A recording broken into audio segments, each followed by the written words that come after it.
मंत्रपाठः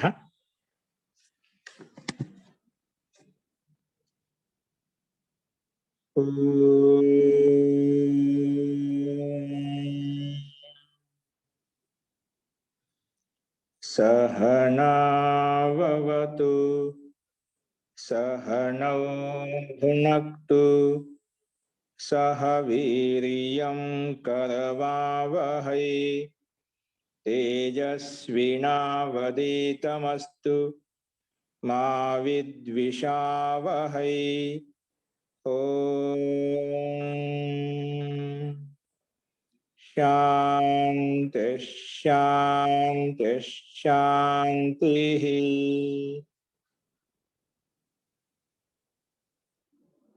सर्वेभ्यो नमः। अंदरिकी नमस्कारम अंडी। नमस्ते आचार्य जी नमस्ते अंडी। నమస్కారం ఆచార్య. మనము ఆత్మనే పద ప్రకరణం చెప్పుకుంటున్నాము.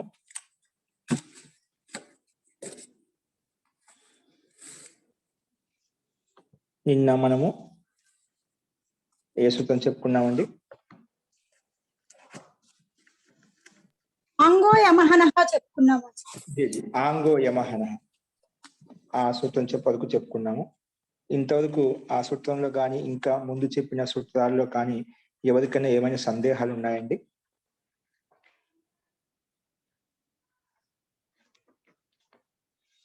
అస్తు తర్హి ప్రకృతం అనుసరామః. నిన్న ఆంగో యమహనః అని సూత్రం చెప్పుకున్నాము. ఈరోజు నెక్స్ట్ చూడండి, సమో గమి రిచ్చిభ్యాం. సమోగమి రిచ్చిభ్యాం అనే సూత్రం చెప్పుకుంటాము. చూడండి, గమనించండి. సమో గమి రిచ్చిభ్యాం స్లైడ్ మీద చూసుకోండి.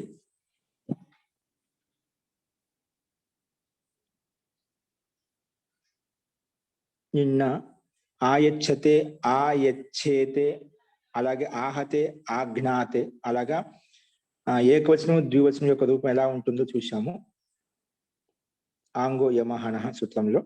ఇప్పుడు చూడండి, సమో చూడండి, స్లైడ్ మీద కనిపిస్తుంది. సమో గం రిచ్చిభ్యాం. సమో గం రిచ్చిభ్యాం ఇది సూత్రం అండి. సమః పంచమి భక్తి ఏకవచనం. గం రిచ్చిభ్యాం గం రిచ్చిభ్యాం ఇది పంచమి భక్తి ద్వివచనం. గమ్మిరిచ్చిభ్యాం అంటే ఏమిటి? సమాసం ద్వారా మనం విడగొట్టుకొని చూద్దామండి. సమాసః గమిశ్చ రిచ్చిశ్చ కలిపితే గమి రిచ్చి అయిపోయింది. గమిశ్చ రిచ్చిశ్చ గమి రిచ్చి. గమి రిచ్చి అయిపోయిందండి. అంటే గమిలో ఇకారం ఉందా? గమి ప్లస్ రిచ్చి. గమి ప్లస్ రిచ్చి. గమిలో ఉండే ఇకారం పక్కన అచ్చు ఉంది. రుచిక రిచ్చిక రు అచ్చు. కాబట్టి ఇకో ఎనచి అనే సూత్ర నియమం ప్రకారంగా, సంధి నియమం ప్రకారంగా ఈ స్థానంలో యా చేశాం, ఈ స్థానం చేసాం, యా చేసాం. అందుకే గమ్మిరిచ్చి అయిపోయింది. రిచ్చి యకారంకి రూ వర్తిచ్చే గమ్మిరిచ్చి అలా సూత్రం ద్వివచనంలో అలా వచ్చింది అన్నమాట. ఎందుకంటే రెండు ఉన్నాయి కదా, అందుకే హరిహి హరి అంట కదా, అలాగా గమిశ్చ రిచ్చిశ్చ గమ్మిరిచ్చి దీర్ఘం వచ్చింది అన్నమాట ద్వివచనంలో. తాభ్యాం గమ్మిరిచ్చిభ్యాం తాభ్యాం గమ్మిరిచ్చిభ్యాం ఇతరేతర యోగ ద్వంద్వ సమాసం. ఇతరేతర యోగ ద్వంద్వ సమాసం. అనువృత్తి చూడండి, పైనుంచి వస్తుంది. అకర్మకాత్ అనే పదానికి అనువృత్తి వస్తుంది. ఆత్మనే పదం అనే పదానికి అనువృత్తి వస్తుంది. అర్థం చూసుకోండి. సంపూర్వాభ్యాం సంపూర్వాభ్యాం అకర్మకాభ్యాం సంపూర్వాభ్యాం అకర్మకాభ్యాం గం రిచ్ ఇతి ఏతాభ్యాం ధాతుభ్యాం ఆత్మనే పదం భవతి. ఏంటండి? సంపూర్వాభ్యాం అకర్మకాభ్యాం సంపూర్వాభ్యాం అకర్మకాభ్యాం. సము ఉపసర్గం పూర్వంలో ఉన్నటువంటి అకర్మక ధాతు. ఎటువంటి అకర్మక? గమ్ అనేది అకర్మక ధాతు అంట. అకర్మకాభ్యాం గమ్ రిచ్ ఈ రెండు ధాతులు, ఈ రెండు అకర్మక ధాతులు అంట. గమ్ రిచ్ ఇది ఏతాభ్యాం ధాతుభ్యాం ఆత్మనే పదం భవతి. గమ్ ధాతుకి రిచ్ ధాతుకు సం ఉపసర్గం సం అనే ఉపసర్గం ముందు ఉంటే గిన అటువంటి అకర్మక ధాతు చేత ఎటువంటి ఇది గమ్ రిచ్ అని అకర్మక ధాతు, అటువంటి అకర్మక ధాతు ఈ ధాతువులకు ముందు సం ఉపసర్గం ఉంటే గిన అటువంటి ధాతువులకు పక్కన వచ్చే ప్రత్యయం కూడా ఆత్మీయ పద ప్రత్యయం వస్తుంది, పరస్మ పదం ప్రత్యయం రాదు అని చెప్పి విధానం చెప్పింది. ఇది ఏతాభ్యాం ధాతుభ్యాం పక్కన ఆత్మీయ పదం భవతి అంటే ఆత్మీయ పద ప్రత్యయాలు వస్తాయి. ఆత్మీయ పదం భవతి అంటే ఆత్మీయ పద ప్రత్యయం మాత్రమే వస్తుంది అని నేను చెప్పింది అన్నమాట. అంటే ఈ సమ ఉపసర్గంలో ఉన్నటువంటి అకర్మకు గమ్ ధాతు రిచ్ ధాతు ఎప్పుడు ఇచ్చినా ఖచ్చితంగా దాని పక్కలో ఆత్మనే పద ప్రత్యయం తెచ్చుకుంటాము. ఆత్మనే పద ప్రత్యయమే మనం తెచ్చుకుంటాం అనమాట.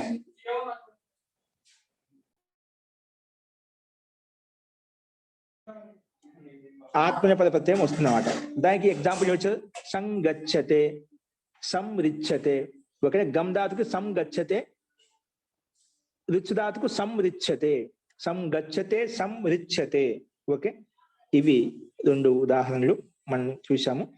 దీనికి సిద్ధి ఏంటంటే సింపుల్ గానే ఉంది. దీంట్లో సమ ఉపసర్గము గమ్ ధాతు, గమ్ ధాతు కాబట్టి వెంట ఏమొస్తుంది? గమ్ ధాతు భూవాదయో ధాతవ ధాతు సంజ్ఞ, ధాతుకి పక్కనే ఏమొస్తుంది? ధాతు అధికారంలో లట్, లట్ స్థానంలో అనుమతి లోపం చేస్తే ఆత్మీయ పదంలో తా వస్తుంది అన్నమాట. అంటే మన ప్రకృతి సూత్రం ప్రకారంగా లట్ స్థానంలో మొత్తము అనుమతి లోపం ఇల్లు లకారం పొల్లి మింది, ఆ లకార పొల్లి స్థానంలో టిప్తస్జి షిప్తస్త అనే సూత్ర నియమం ప్రకారం మొత్తం 18 ప్రత్యయాలు వచ్చాయి. ఆ 18 ప్రత్యయాలు వచ్చినప్పుడు అందులో ఏ ప్రత్యయం రావాలి? ఆ 18 ప్రత్యయాలను మనం 2 భాగాలు విడుగుతున్నాం. 9 పరస్మయ పదాలుగా, 9 ఆత్మీయ పదాలుగా. అందులో పరస్మయ పదాల ప్రత్యయాలు రావాలన్నా, ఆత్మనేయ పద ప్రత్యయాలు రావాలన్నా అంటే అప్పుడు ఒకవేళ సమ ఉపసర్గంలో ఉన్నటువంటి అకర్మ గమ్ ధాతు గాని అకర్మక రిచ్ ధాతు ఉంటే అటువంటి ధాతు తోటి ఎల్లప్పుడూ ఆత్మీయ పద ప్రత్యయాలు వస్తాయి అని చెప్పగానే ఆత్మీయ పదంలో ఉండే ప్రత్యయాలు వచ్చాయి. మన లక్ష్యానుసారం ఇక సంగచ్చితే ఏకవచనంలో ఉంది కాబట్టి మనం ఆత్మీయ పదంలో ప్రథమ పురుషం ఏకవచనం తా ప్రత్యయం తీసుకొస్తాం. అందుకే గమ్ తా. మళ్ళా తా అనేది తింగిషత్ సార్ధాతుకం ప్రకారంగా సార్ధాతుకం కాబట్టి వెంటనే కర్తరి షప్ ప్రకారంగా షప్ వస్తుంది. గమ్ షప్ తా, గమ్ షప్ తా. ముందు సమ్ ఎలా ఉందో అలాగే ఉంది, అలాగే పెట్టుకోండి. గమ్ షప్ తా, షప్ క అనుబంధ లోపం గమ్ ఆత, గమ్ ఆత. ఇక్కడ ఇషు గమి యమాంఛ, ఇషు గమి యమాంఛ అని సూత్రం ప్రకారం గమ్ ధాతువులో ఉండేటువంటి మకారానికి చకారం వస్తుంది. ఎప్పుడు? షిత్ ప్రత్యయం పక్కన ఉంటే. ఏ ప్రత్యయము? షిత్ అంటే సకారానికి ఇత్తేటువంటి ప్రత్యయం పక్కన ఉంటే అప్పుడు ముందుండే గమ్లో ఉండే మకారానికి అంతిమ మకారానికి చకారం వస్తుంది. ఒత్తు ఛ, చకారం వస్తుంది. ఎందుకంటే షప్లో షకారం ఇత్తి చేసిన షిత్ అనమాట. ఆ షిత్ ప్రత్యయం ఉంది కాబట్టి ఛా వచ్చేసింది. ఛా వచ్చిన వెంటనే సా గమ్లో గా ఛ, గచ్చ అయిపోయినప్పుడు గచ్చ షప్ క ఆ తా. ఇప్పుడు ఈ స్థితిలో ఏమొచ్చింది? చకారం పక్కన ఉంటే ఛాయ అంటే ఛేచ అని సూత్రం వచ్చేసి వెంటనే తుక్ ఆగం కూడా చేసింది. చకారం పక్కన ఉంటే ఛా అనేది పక్కన ఉంటే ఏం చేసింది? ముందు తుక్ ఆగమంగా కూడా వచ్చింది, తుక్కు కూడా ఆగమంగా వచ్చింది అన్నమాట. అంటే ఛాకి ముందు తుక్కు వచ్చింది. తుక్కుకు అనుబంధం లోపం చేసుకుంటే తకారం పొల్లు మిగిలింది అన్నమాట. ఏం మిగిలింది? తకారం పొల్లు, తకారం పొల్లు మిగిలింది. అందుకే గా ఛ. ఇప్పుడు తకారం వచ్చిన వెంటనే స్తోష్టునాష్టు ప్రకారంగా సంధి చేస్తే తకారం చవర్గంగా మారిపోతుంది. గకారం అల్పప్రాయం కాబట్టి అల్పప్రాణ స్థానంలో చకారం అల్పప్రాణం వస్తుంది. ఏమొస్తుంది? తకారం మొదటి అక్షరం కాబట్టి చవర్గం యొక్క మొదటి అక్షరానికి చవర్గం యొక్క మొదటి అక్షరం చా వస్తుంది అన్నమాట. అందుకే గచ్చ అయిపోయింది. ఏమైపోయింది? గచ్చ. కాబట్టి సమ్ గచ్చ. చకారం హల పక్క షప్క ఆగ ఉంది కదా, చా హలంతం కాబట్టి చాలా కలిపిస్తే గచ్చత అయిపోయింది. హిత ఆత్మనే పదానం తేరే తోటి తాలో ఉండే ఆకారానికి ఏకారం చేస్తే గచ్చతే అయిపోయింది. ముందు సమ్ గచ్చతే, సమ్ ఉపసర్గం ఉంది కదా, సమ్ గచ్చతే. ఇక్కడ సమ్ములో ఉండే మకారానికి పదాంత మకారం కాబట్టి మోనుస్వార అనే సూత్రం ప్రకారం ఏమవుతుంది? అనుస్వారం అవుతుంది. ఏమవుతుంది? సమ్ములో ఉండే మకారానికి సమ్ ఉపసర్గం కదా, ఆ సమ్ములో ఉండే మకారానికి అనుస్వారం చేస్తాం. అనుస్వారం చేసే వెంటనే ఏమవుతుంది? సం గచ్చతే అలా ఉంది. వెంటనే వాపదాంతస్య వచ్చేసి వెంటనే ఆ అనుస్వారానికి పరసవరం చేసింది. ఏం చేసింది? పరసవరణ. పదం ఏముంది? సం గచ్చత, గకారం ఉంది పక్కన. ఆ గకారానికి పంచమాక్షరం వస్తుంది. కక గగ ఇంకా వస్తుంది. అంటే ఆ అనుస్వారానికి గకారం అయిపోయింది, అందుకే సంగచ్చతే అయిపోయింది. ముందు మకారానికి అనుస్వారం బింది చేశాము, ఆ బిందికే వాపదాంతస్య కింద ఇచ్చాడు చూడండి, మనకు రూపసిద్ధి కింద ఇచ్చాడు. వాపదాంతస్య ఈ రెండు సూత్రాలు విశేషం కాబట్టి ఇక్కడ ఇవ్వబడ్డాయి అన్నమాట. వాపదాంతస్య వచ్చేసి ఏం చేసింది, పరసవర్ణం అంటే గకారం చేసింది అన్నమాట. ఏం చేసింది, అనుస్వారానికి గకారం చేసింది అన్నమాట. ఓకేనా? కాబట్టి సంగచ్చతే అలాగొచ్చింది. అలాగే సంరిచ్యతే సేమ్ ఇదే విధంగానే రుచ్చుధాతుకి మన సూత్రంలో రిచ్ ఆల్రెడీ ఉంది.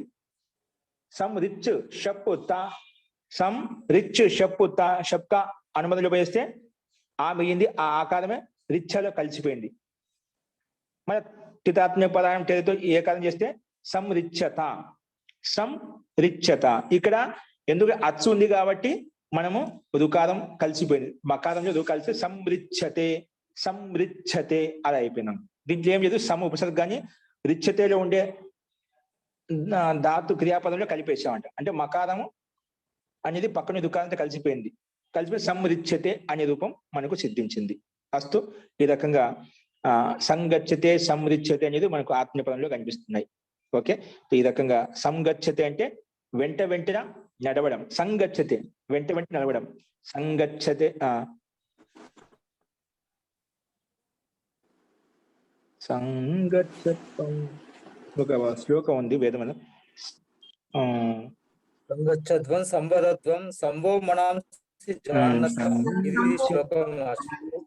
సంగచ్చద్వం ఇక ఆత్మీయపదంలో వచ్చింది. సంగచ్చద్వం అనేది ద్వం అంటే మధ్య ఆత్మీయపదం కాబట్టి సంగచ్చద్వం చూడు, సంపు గమ్ దాత ఎప్పుడు ఆత్మీయపదంలో ఉంటుంది, అందుకే సంగచ్చద్వం ఇక్కడ ప్రయోగం చూడు మనకు. సంగచ్చద్వం ఆత్మీయపదం యొక్క రూపం అంట. ఎట్లా వచ్చింది, సంగచ్చితే సంగచ్చేతే సంగచ్చంతే, సంగచ్చసే సంగచ్చేతే సంగచ్చద్వే. అలాగే సంగచ్చే సంగచ్చావహే సంగచ్చామ సంగచ్చద్వే, అక్కడ ద్వా వచ్చినాడు అంటే ఆత్మీయపదంలో ప్రయోగం మనకు కనిపిస్తున్నాడు. ఇట్లా ప్రయోగం ఎప్పుడు వచ్చినా కూడా సంపద గమ్ దాత ఎప్పుడు వచ్చినా ఖచ్చితంగా అది ఆత్మీయపదమే వస్తుంది ప్రయోగము. వస్తు అలాగా మనకు మంత్రాల్లో మనకి నియమం గుర్తుంటేనా దీన్ని బట్టి గుర్తించవచ్చు. అస్తు. సో ఇందులో సందేహం ఉందండి మహోదయ? జీ, ఈ సంగచ్చతే అంటే దానికి తెలుగులో ఏమని వస్తుందండి? కలిసి నడవటం. సంగచ్చతే సంగచ్చద్వం సంవదద్వం సంవో మనాంసి జానతాం అంటే అందరు కలిసిమెలిసి ఉండాలి, కలిసిమెలిసి చెప్పాలి, కలిసిమెలిసి అని అంటే అందరి మాట ఒకటే విధంగా ఉండాలి, అందరూ ఒకే విధంగా ఉండాలి, అంటే ఒకే విధంగా నడుచుకోవాలి. అదే ఇక్కడ మనకి అంటే కలిసిమెలిసి ఉండాలి, వెంట ఒకరికొకరు కలిసిమెలిసి ఉండాలి, వెంట నడవాలి, కలిసి ఉండాలి, కలిసి వెళ్ళాలి, కలిసి తినాలి, కలిసి మాట్లాడాలి, అలాగా అన్ని కలిసిమెలిసి చేయాలని అర్థంలో పరస్పరం ఒకరికొకరు ప్రీతిపూర్వకంగా ఉండాలి. ఇక్కడ పుస్తకంలో సాత్ చలతాహాయ్ అని ఇచ్చారండి. అది వెంట నడుస్తాడు. నడవటం అంటే గతి అర్థం ఉంది కదా, మరి ఇది అకర్మక ధాతు అవ్వాలని అని రాసింది కదా.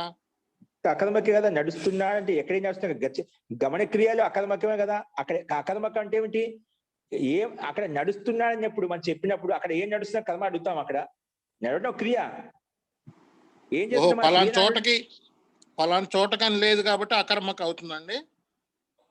అర్థం తీసుకోవాలి, ఆ సందర్భంలో తీసుకోవాలి. ఇప్పుడు మనము వాక్యాన్ని బట్టి ఎక్కడికి వెళ్తున్నా అక్కడ చెప్పడం అనమాట, అది సందర్భాన్ని బట్టి ఎక్కడ ఏ సందర్భంలో వాక్యం ఉపయోగించడం ఆ సందర్భాన్ని చూడమాట. ఇక్కడ అకర్మక ధాతువు ఇక్కడ కర్మ అడగటం లేదు, గతి నడవటం వరకు చూపించడం అన్నమాట. నడుస్తున్నాడు, గమ్ ధాతు గమనే అనే అర్థమైనా కానీ ఇక్కడ ఆ అర్థంలో రాకుండా వేరే అర్థంలో వచ్చింది కాబట్టి అందరూ కలిసి ఉండాలి, అందరూ కలిసి కట్టుగా మాట్లాడటం చేయటం ఇవన్నీ ఈ అర్థాల్లో వస్తుంది కాబట్టి అకర్మక అనేది అవుతుంది అంటారు, అంతే కదండి? అవునవునండి. ఇప్పుడు కలిసిమెలిసి చేయాలి, కలిసిమెలిసి ఉండాలంటే ఎందుకు ఉండాలి అవన్నీ అంటామా, అది పరస్పరం అంటే దాంట్లో అర్థం ఒకటి ప్రసిద్ధమైన అర్థమే, అందరం కలిసిమెలిసి ఉండాలనేది. నాకు గుర్తు రావట్లేదు కానీ పెళ్లిలో వరుసగా చదువుతూ ఉంటారు, ఇట్లాంటివి చెప్తారు కూడా. అప్పుడు చెప్పించినట్టున్నారు. సంవదత్వం, సంగచ్చత్వం అని గుర్తు రావట్లేదు. అది మనం అందరు కలిసిపోయినప్పుడు దాని పొందిలే కాకుండా సంగచ్చత అంటే కలుస్తున్నాడు అని సంఘటన సూక్తం. ఇది సంఘటన సూక్తం అండి. కలుస్తున్నాడు. సంఘటన గురించి వస్తుంది మేడం. అందరూ సంఘటన సూక్తం కింద ఎప్పుడన్నా పెద్ద పెద్ద మనకు ఏదైనా కార్యక్రమాల్లో అందరూ కలిసిమెలిసి ఉండాలి. ఒక వ్యవస్థలో కానీ, ఒక స్కూల్ కాలేజీలలో కానీ అక్కడ ఇటువంటివి మనం చెప్తామండి. ఈ మనకు లేదు, సామాన్యంగా మాది చెప్పాలి. సంఘటన సూక్తాన్ని కలిసిమెలిసి ఉండటం కోసం ఈ సూక్తాన్ని ఎక్కువ ఆర్ఎస్ఎస్ వాళ్ళు చెప్తూ ఉంటారు. అవును, మన భారతదేశ ప్రార్థనలో కూడా అందరం మేము సోదరి సోదరుమణులు అందరం కలిసే నడుస్తాం అని ప్రార్థనలు కూడా వస్తుంది మహోదయ. అది ఈ సూత్రం యొక్క, ఈ వ్యాఖ్యానం యొక్క తాత్పర్యం అండి. ఈ మంత్రం యొక్క తాత్పర్యం. ఓకే, ధన్యవాదాలు గురుగారు. ఓకే అండి. నెక్స్ట్ చూడండి, నిశము పవిభ్యో వహ, నీసం ఉపవిభ్యో వహ. ఇది సూత్రం. నెక్స్ట్ సూత్రము నిశము పవిభ్యో వహ. కనిపిస్తుంది స్టేజ్? కనపడటం లేదండి. చూడండి, నిశము పవిభ్యో వహ. నీ చూడండి కనిపిస్తుంది ఇక్కడ, నీ సము పవిభ్యో వహ. ఇక్కడ నీ ఉపసర్గము, సము ఉపసర్గము, ఉపసర్గము, వి ఉపసర్గము. 4 ఉపసర్గాలు ఉన్నాయండి. 4 ఉపసర్గం కలిపా, సంధి చేశాం. 4 ఉపసర్గాలు కలిపామట. నీ సం ఉప వి. నీ ఉపసర్గము, సంలో మకార హలంతం కాబట్టి పక్కన ఉపలో ఉండే ఉపసర్గానికి దీన్ని కలిసిపోయింది. నిశం ఉప అయిపోయింది. మళ్ళీ వి ఉపసర్గం.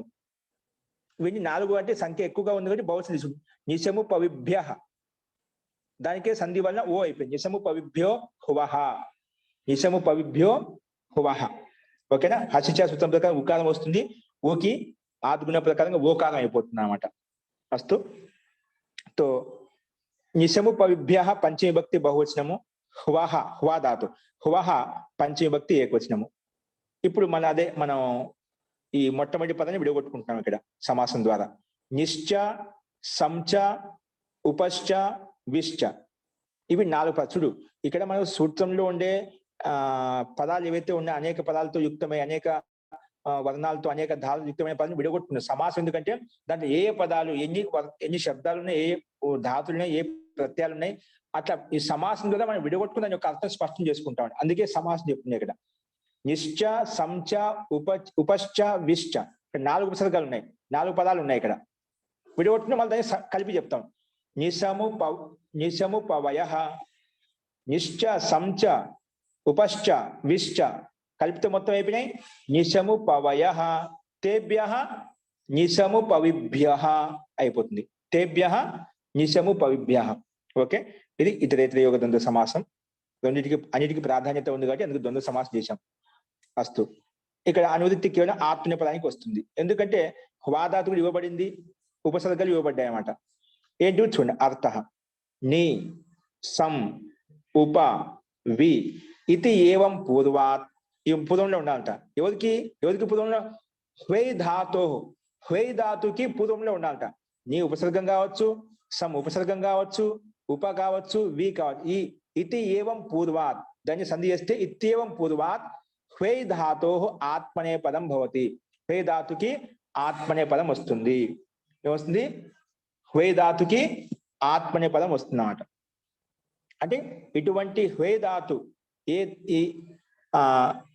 ఈ ధాతు, హ్వై ధాతుకి నీ ఉపసర్గం కానీ, సము కానీ, ఉప కానీ, వి కానీ ముందుంటేనా అటువంటి ధాతు చేత కంపల్సరీగా ఖచ్చితంగా ఆత్మీయ పదమే వస్తుంది.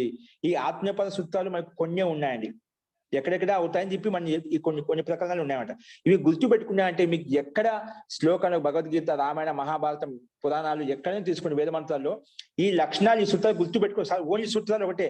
ఈ సూత్రాలు గుర్తు పెట్టుకున్నా కూడా మీకు ఈ ధాతు ఖచ్చితంగా ఆత్మీయ పదమే ఉపయోగించబడి ఉంటుంది. కాబట్టి గమనించండి. ఖచ్చితంగా ఈ సంధి మన ఈ నియమాల ప్రకారం ఆత్మీయ పద ప్రకారంలో వచ్చినటువంటి ప్రకరణంలో ఎక్కడెక్కడ ఆత్మీయ పదాలు వస్తాయంటే మనకి ఈ అర్థం కంపల్సరీగా ఉంటుంది అన్నమాట.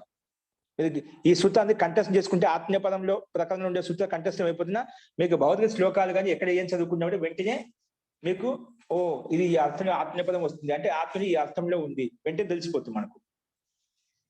అస్తు. అందుకే ఇవన్నీ మనకు అష్టాధ్యాయం అనేది కంఠస్థం ఉంటే చాలా ఇంకా వెంటనే మనకు వాక్యార్థం అనేది వేదమంత్రం. ఎందుకంటే వ్యాకరణ చదివి వేదానం అధ్యయనార్థం వ్యాకరణం. ఈ వ్యాకరణ సామాన్య పుస్తకాలు చదవడం కోసం వేదాల యొక్క అర్థాన్ని చెప్పడం కోసమే అర్థం చేసుకోవడం కోసం వ్యాకరణ చదువుతున్నాం. అంటే వేదాన్ని అర్థం చేసుకున్నప్పుడు సామాన్య గ్రంథాలు చదవడం పెద్ద విషయం కాదు. కాబట్టి మనం ఇవి కూడా నేర్చుకుంటే చాలా ఉపయోగపడతాయి మనకు. అస్తు. ఇది మనకు ఈ సందర్భంలో ఆత్మ అనే పదం అవుతుంది చెప్తారు. సూత్రంలో అర్థం ఉంటుంది మేడం. నీ సం ఉప వి వాహ వై ధాతు, ఈ ఉపసర్గంలో ఉండే వై ధాతు చేత ఆత్మీయ పదం ప్రకారం అనువదితి వస్తుంది. కాబట్టి ఈ ధాతుల పక్కన ఆత్మీయ పదం వస్తుంది అని సూత్రం స్పష్టంగా చెప్తుంది. వై ధాతు ఆత్మీయ పదం భవతి. దానికి అనుగుణంగానే నీ ఉపసర్గంలో వై ధాతు పెడితే ఎటువంటి రూపాయలు వస్తాయి అవి పక్కన ఇచ్చాడు. ని వయతే, సం వయతే, సం ఉపసర్గం వస్తే, ఉప వెళ్తే ఉప వయతే, వి వయతే, అలాగా 4 రూపాయలు స్పష్టంగా మనకు దానికి బట్టి పెట్టాల్సిన కూడా అవసరం లేదన్నమాట. దాంట్లో ఆత్మీయపదంలో వస్తుందన్నప్పుడు ఆత్మీయపదం ప్రతి తీసుకునే అవుతుంది హై ధాతు. ఆత్మీయపదం తా తీసుకుంటాం లట్లకాలంలో, పక్కన షప్ వస్తుంది. షప్ కానుమతిలో వేస్తే ఆ మిగులుతుంది. ఇప్పుడు నీ హువే ఆ త డైరెక్ట్ గా ఏ చోయ వాయావహ ప్రకారంగా ఏకారం ఉంది కాబట్టి ఐ ఆదేశం చేస్తుంది.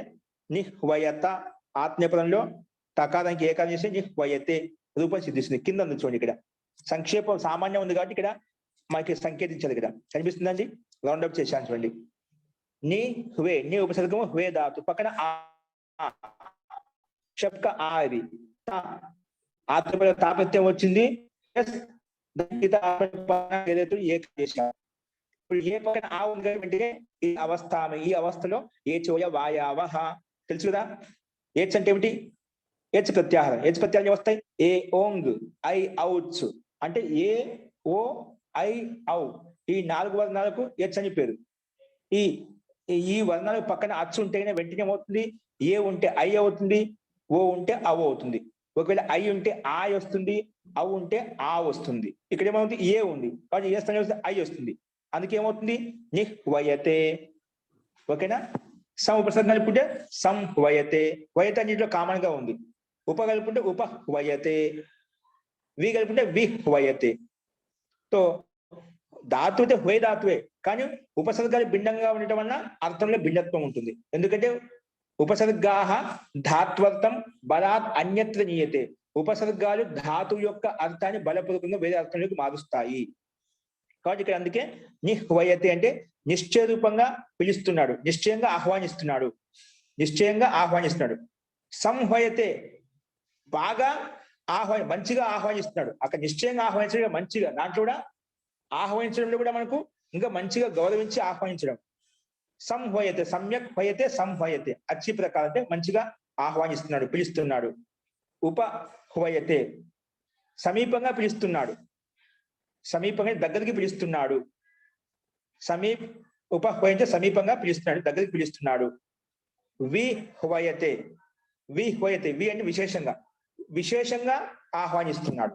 చూడు, ఈ ధాతుకే ఉపసర్గం నిశ్చయంగా పిలవటము, బాగా పిలవటము, దగ్గరికి పిలవటము, ఇంకా విశేషంగా పిలవటం, ఇన్ని అర్థాలు వచ్చేసి. అంటే ఈ లోకల్ ఇన్ని రకాలు మనం ప్రయోగిస్తామా? ఈ లోక భాషలో ఉంది. విశేషంగా పిలుస్తాము, దగ్గరికి పిలుస్తాము, బాగా సగౌరవపూర్వకంగా పిలుస్తాము, నిశ్చయంగా పిలుస్తాం. నిశ్చయంగా పిలవడం కరెక్టే, కానీ నిశ్చయంలో గౌరవం ఉంటుందండి. అగౌరవంగా వచ్చేదండి ఏం పోతుంది? ఆమంత్రించాం, అక్కడ గౌరవం ఉండదన్నమాట. ఏదో పిలవాలంటే పిలుస్తాం అన్నమాట. నిశ్చయంగా పిలిచాం కానీ ఆ పిలవడం గౌరవం ఉంటుందన్నమాట. సమ్యక్ హోయతే, అందుకే సంహయతే అని చెప్పామన్నమాట. అంటే మన మాతృల్లోని తేడాలు వస్తాయి కదా. ఒకే పదాన్ని ఎన్నో రకాలుగా మార్చండి. భావం మారి కొద్దీ అర్థంలో మార్పు వస్తుంది. ఒకే పదమే, అదే పదమే. ఓకేనా? అది అందరికి తెలుసు, మీకు ప్రత్యక్ష అనుభవం కూడా. మనం ఏదైనా వ్యంగ్యపరచాలంటే, కించపరచాలి, దుఃఖపెట్టాలంటే ఒక్క మాట సింపుల్ గా అదే పదాన్ని ఇంకో రకం చెప్పేసిన అంటే అర్థం మారిపోతుంది. వచ్చాడు లేండి అంటే అయిపోయాను. జీ వచ్చారండి అంటే వచ్చావా అంటే అర్థం ఎంత తేడా వస్తుంది? ఆ వ్యక్తికి తెలిసిపోతుంది. మనలో మనోగత భావాలు చేంజ్ అయిపోతాయి. కాబట్టి వ్యక్తిని ఎప్పుడైనా పసిగట్టాలంటే ఆ ముఖమండలంలో ఆకర్షించుకోండి. ప్రేమగా సంతోషంగా ఆహ్వానించినప్పుడు, అదే సామాన్యంగా ఆహ్వానించినప్పుడు, ఏదో అనిచ్ఛాపూర్వకంగా ఆహ్వానించినప్పుడు చాలా ముఖంలో వైబ్రేషన్ గమనించండి. ప్రతి ఒక్కరు కనిపెట్టుకుంటాం, అది అందరికీ తెలుసు. ఇంతమందికి అయితే అందరికి లక్షణాలు ఉన్నాయి. మనకు వ్యక్తి అని తెలిసిపోతుంది వ్యక్తి యొక్క. కొంత అలాంటి వ్యక్తులు అంటే కనిపించకుండా పైన నటన చేస్తుంటారు అన్నమాట. అటువంటి వాళ్ళు కూడా ఉంటారు అన్నమాట. అస్తు అది మన లోకంలో చాలా మంది రకరకాలుగా భిన్న భిన్నంగా ఉంటారు. వాటిని మనం గమనిస్తూ ఉండాలి. అందుకే వ్యక్తి ఏదైనా ఒక వ్యక్తి అడుగుతున్నా అంటే ఏ రకంగా అడుగుతున్నా వాటి కారణం ఏంటి అది మన ప్రసంగాలు మనం చూసుకుంటే వ్యక్తి యొక్క గుణగణాలను గమనించవచ్చు. మనం వ్యక్తిని గుణగణాలు గమనించవచ్చు. ఋషి మహర్షులు ఒక వ్యక్తితోటి 7 అడుగులు వేస్తేనా వాళ్ళ హిస్టరీ మొత్తం చెప్పగలుగుతారు. ఏంటండి 7 అడుగులు వేస్తేనా ఆ 7 అడుగుల్లో నీ హిస్టరీ మొత్తం, నువ్వు జీవితంలో ఏం చేయబోతావు, ఇంత జీవితంలో ఏం చేశావు, నీ నడవడికని బట్టి, నీ వ్యవహారాన్ని బట్టి, నీ కదలికని బట్టి, నీ మాటని బట్టి మొత్తం వాళ్ళు ఉండే విషయం అంతా కూడా, వాళ్ళ ఉండే సంస్కారం అంతా కూడా మొత్తం చెప్పేయగలుగుతాను. ఎందుకంటే సంస్కారాలు మన ప్రతి చేష్టలో కనిపిస్తూ ఉంటాయండి. నీలో ఏ సంస్కారాలు, ఏ గతివిధి ఉంటుందో అదే గతివిధంగా మన వ్యవహారం ఉంటుంది. మనం చూడాల్సిన అవసరం లేదు. ఆ వ్యక్తి యొక్క, అందుకే జ్యోతిష్యం అంటే ఏంటంటే వ్యక్తి యొక్క గుణగణాలు బట్టి సంస్కారం సూక్ష్మంగా ఉంటుంది కాబట్టి దేవతలు, ఆ సాధకులు, యోగ పురుషులు వాళ్ళు కనిపెట్టగలుగుతారు. అందుకే వాళ్ళకి మనకి తేడా ఏంటంటే అదే మన సూక్ష్మంగా. ఎందుకంటే అందరిలో మనం కలిసి సంసారంలో ఉంటే మనం అందరిలో కలిసి ఉండాం. ఒకరిలో కొంచెం ఎక్కువ ఉండే, కొన్ని తక్కువ ఉండే, ఇలా కొన్ని మళ్ళీ ఎక్కువ ఉండే, వాళ్ళు తక్కువ ఉండే, అంటే అందరూ కలిసిమెలిసి ఉన్నామట. అందుకు ఒక్కరి దోషం కనిపించడం లేదు అన్నమాట. ఎందుకు అందరిలో ఉన్నాయి కానీ మనం సమర్థించుకుంటాం, అవి కనిపించడం లేదు. కానీ యోగి వ్యక్తికి, సాధకుడికి, దేవతలకు ఇవన్నీ తెలుస్తాయి. మన నడవడికని బట్టి వెనుక తెలిసిపోతుంది. మన లక్షణాన్ని బట్టి కూడా ఇతను ఎంత సంస్కారం ఉంది, ఎంత గాంభీర్యం ఉంది, ఎంత విద్వత్త ఉంది, ఇవన్నీ కూడా అతను ఆ సూక్ష్మ వ్యక్తి, యోగి, సాధకుడు, విద్వాంసుడు, పండితులు వీళ్ళైతే ఆ సూక్ష్మంగా అధ్యయనం చేసిన వాళ్ళు ఏదైతే ఉన్నారో ఆ వ్యక్తి యొక్క లక్షణం పసిగట్టవచ్చు అనమాట. అస్తు. అదే విద్యార్థి అది మనకు సంభవం అవుతుంది. కాబట్టి మనం విద్య నేర్చుకోవడానికి ప్రయత్నం చేయాలి, అటువైపు ముందుకు వెళ్ళాలి. అస్తు. ప్రకృతం అంశరామ. ఇందులో యొక్క సందేహం చెప్పండి. మహోదయ, నిశము పవిభ్యో మహోదయ ఇక్కడ ఆహ్వయతి అంటారా, ఆహ్వయతే అంటారండి? ఆహ్వయతి అంటారా, ఆహ్వయతే అంటారండి? అది కూడా ఆంగ్ ఉపసర్గే కదా, ఇవ్వలేదు. ఆహ్వయతి అంటాం. అందుకే చూడండి, ఆహ్వయతి ఇవ్వలేదు. ఆహ్వయతి, ఆహ్వయతి అనం. ఆహ్వయతి బాలకం ఆహ్వయతి పరస్మై పదం అంటే ఒక ధాతు పాఠం పరస్పరి ఇచ్చారు. అక్కడ ఆహ్వయతి వచ్చినప్పుడు ఆంగ్ వచ్చినప్పుడు ఆహ్వయతే వస్తుంది. ఆహ్వయతి, ఆహ్వయత, ఆహ్వయంతే వస్తుంది. అర్థ విశేషంలో ఆహ్వయతుడు చెప్తాం. సామాన్య అర్థంలో ఆహ్వయతి వస్తుంది, అర్థ విశేషంలో ఆహ్వయతి వస్తుంది. అది కింద మన పక్కన చూపిస్తున్నా చూడండి. ఓకే. స్పర్ధాయామాంగః ప్రశ్న వచ్చినాడు. చూడండి నెక్స్ట్ స్పర్ధాయాం పంచమీ ఏకవచనం అనువృత్తి వస్తుంది. చూడండి స్పర్ధాయా విషయే ఆంగ్ పూర్వ హే ధాతు ఆత్మనేపథం అవుతుంది. స్పర్ధ విషయంలో ఆత్మనేపథం వస్తుంది. ఆంగ్ పూర్వం ఏంటండి స్పర్ధ అర్థంలో ఉంటే కనుక ఖచ్చితంగా అక్కడ ఆత్మనేపథం వస్తుంది. స్పర్ధాయా విషయ, స్పర్ధ విషయం, ప్రతిస్పర్ధ ఆంగ్ పూర్వక ఆంగ్ ఉపసర్గంలో ఉన్నప్పుడు కూడా వే ధాతు చేత ఆత్మనేపథం వస్తుంది. పైన చెప్పాము ని, సం, ఉప, వి ఈ ఉపసర్గాలు ఉన్నప్పుడు మాత్రమే వే ధాతు చేత ఆత్మనేపథం వస్తుందని ఒక నిర్ధారించుకున్నాం. లేదండి అక్కడ అర్థం నిర్ధారణ, అక్కడ ఏదైనా అర్థం కావచ్చు. నిశము పవిభ్యో హువహలో అర్థ నిర్ధారణ లేదు. అక్కడ ఎటువంటి అర్థం కూడా ఉపసర్గం ఉంటే చాలు వేదాతుకి ఆత్మనేపథం అవుతుంది. కానీ స్పర్ధాయాం ఆంగ ఆంగ్ ఉపసర్గం ఉన్నప్పుడు కూడా వేదాత ఆత్మనేపథం అవుతుంది. కానీ ఏ అర్థం ఉండాలి? స్పర్ధ అర్థం, ప్రతిస్పర్ధ అర్థం ఉన్నప్పుడు మాత్రం ఆత్మనేపథం వస్తుంది. స్పర్ధార్థం కాకుండా ఇక్కడ ఆంగ్ ఉందనుకోండి, అక్కడ కాదు మళ్ళా. అందుకే ఆహ్వయతే అంట. అక్కడ ఎందుకు పిలుస్తున్నాడు సామాన్యంగా ఆహ్వయతే అనుకోండి, అక్కడ అర్థం మారిపోతుంది మళ్ళా. ఓకేనా? అక్కడ ఎందుకు ఆహ్వానిస్తున్నాడు? మళ్ళా యుద్ధం ప్రవర్తతే అంటే ఒకరికొకటి పోటీతత్వంతో యుద్ధం చేయడానికి ఆహ్వానిస్తున్నామట. అట్లా ఎందుకోసం ఆహ్వానిస్తున్నాడు? స్పర్ధ పోటీత్వంలో అంటే ప్రతిస్పర్ధార్థంలో ఆహ్వానిస్తున్నాడు. ఆ సందర్భంలో మాత్రం ఆత్మనేపథం అవుతుంది. ఓకే. లేదంటే పైన చెప్పిన విధంగా నీ, సం, ఉప, వి ఉపసర్గాలను ఉండాలి. అందుకే ఉదాహరణ ఇచ్చారు. స్పర్ధాయా విషయ ఆంగ్ పూర్వాత్ వై ధాతో ఆత్మనేపథం భవతి. ఉదాహరణ మల్లో మల్లం ఆహ్వయతే. ఒక మల్ల అంటే మల్ల యుద్ధం చేసేవాడు, కుస్తీ ఆడేవాడు ఇంకో కుస్తీ ఆడేవాడిని పిలుస్తున్నామట. ఒక బలవంతుడు ఇంకో బలవంతుని యుద్ధం చేయడానికి పిలుస్తున్నామట.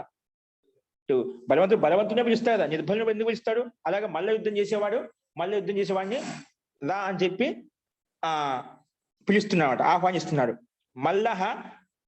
మల్లం ఆహ్వయతే, ఇది ద్వితీయ విభక్తి. మల్లం అంటే మల్లుడు అంటే మల్ల యుద్ధం చేసేవాడిని ఆహ్వయతే ఆహ్వానిస్తున్నాడు. ఛాత్రం ఆహ్వయతే, ఛాత్రుడు ఇంకో ఛాత్రుడిని ఆహ్వానిస్తున్నాడు. ఒక ఛాత్రుడు ఇంకో ఛాత్రుడిని ఆహ్వానిస్తున్నాడు.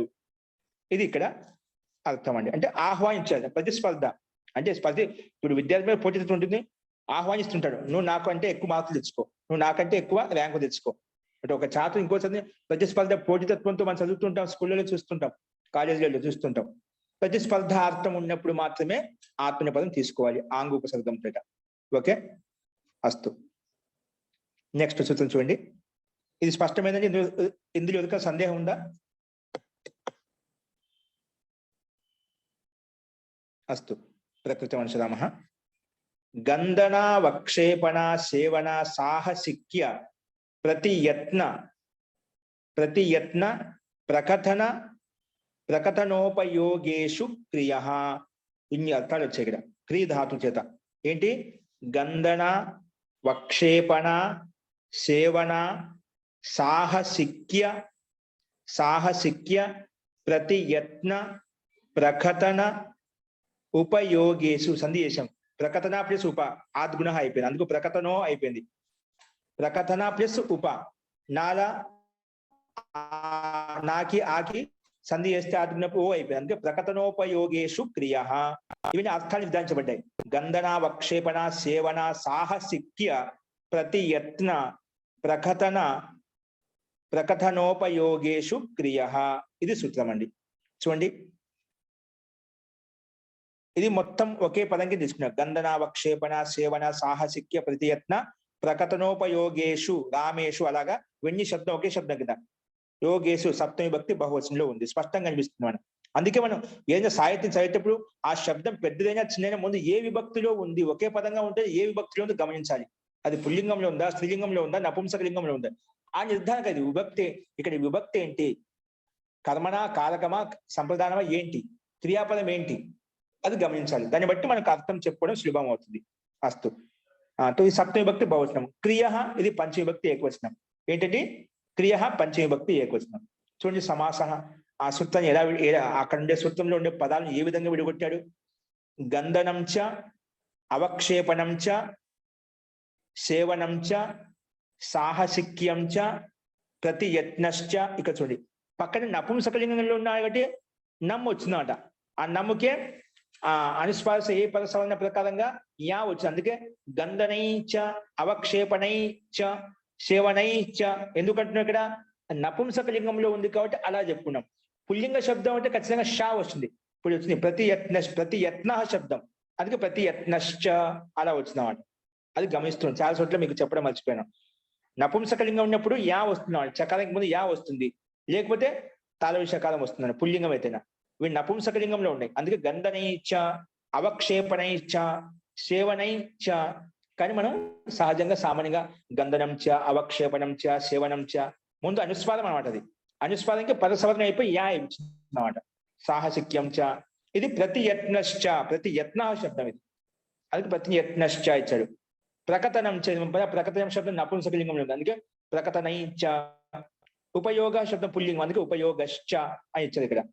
మొత్తం కలిపితే గంధన, వక్షేపణ, సేవన, సాహసిక్య ప్రకటనోపయోగా అని కలిపితే యోగా బహువచనం వచ్చాయి. తేసు ఉపయోగేషు, ప్రకటనోపయోగేషు అలా అవుతుంది అన్నమాట.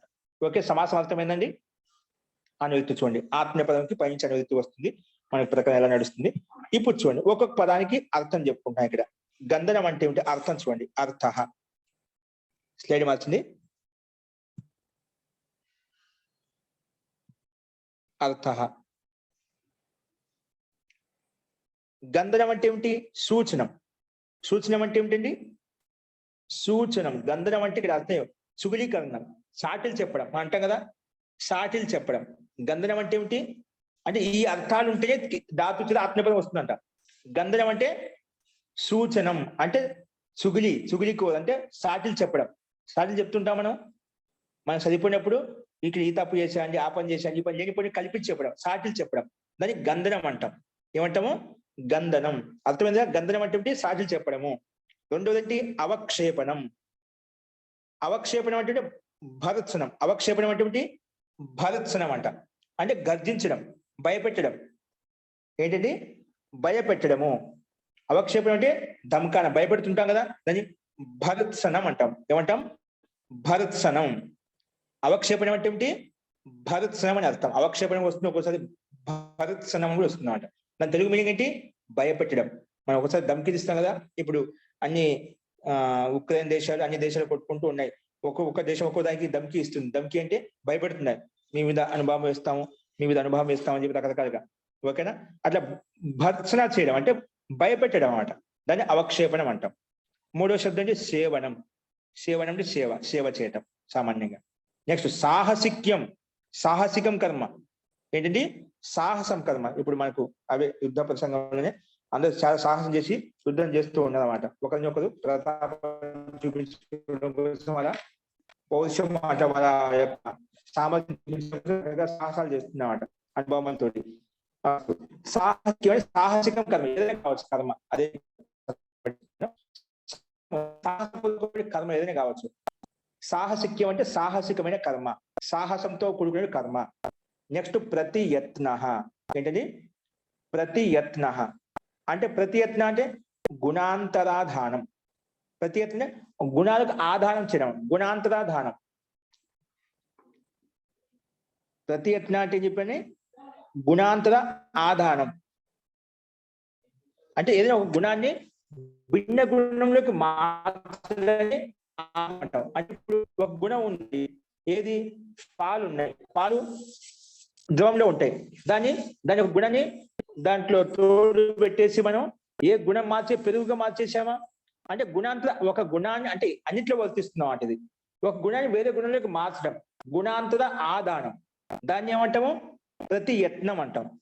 గుణాలను అంటే మార్చడం, ఒక గుణాన్ని వేరే గుణంలోకి మార్చడము. ఇప్పుడు శ్వేత వర్ణాన్ని దానిలో నలుపు వర్ణం కలిపి గుణం మార్చేస్తాం. శ్వేత గుణం అనేది ఇంకో 2-3 రంగులు కలిపితే ఆ వర్ణం మారిపోతుంది. గుణాంతర ఆధారం వచ్చింది. అట్లా గుణాలను మార్చడం, పరివర్తన చేయడం, దాన్ని గుణాంతర ఆదానం అంటాం.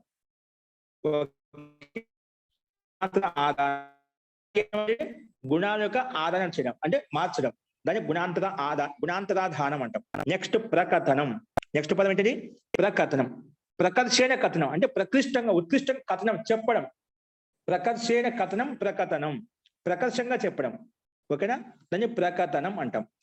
ప్రకర్షణ కథనం, ప్రకథనం అంటే ప్రకృష్టంగా, ఉత్కృష్టంగా బాగా చెప్పడం, దాన్ని ప్రకథనం అని చెప్తాం. ఉపయోగ. ఉపయోగ అంటే ఏమిటి?